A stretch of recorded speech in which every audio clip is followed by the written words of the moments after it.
পাকিস্তানে ভারতের হামলাকে লজ্জাজনক আখ্যা দিয়েছেন মার্কিন প্রেসিডেন্ট ডোনাল্ড ট্রাম্প। দুই দেশের মঙ্গলবার হোয়াইট হাউসে সাংবাদিকদের প্রশ্নের জবাবে তিনি জানান, ওভাল অফিসে ঢোকার পথেই হামলার খবর জানতে পেরেছেন তিনি। দ্রুত যুদ্ধবন্ধের প্রত্যাশাও জানান তিনি।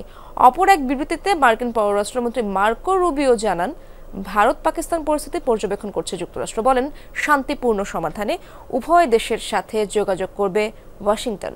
পাকিস্তানে ভারতের অভিযানে উদ্বেগ প্রকাশ করেছেন জাতিসংঘ মহাসচিব অ্যান্টোনিও গুতেরেস।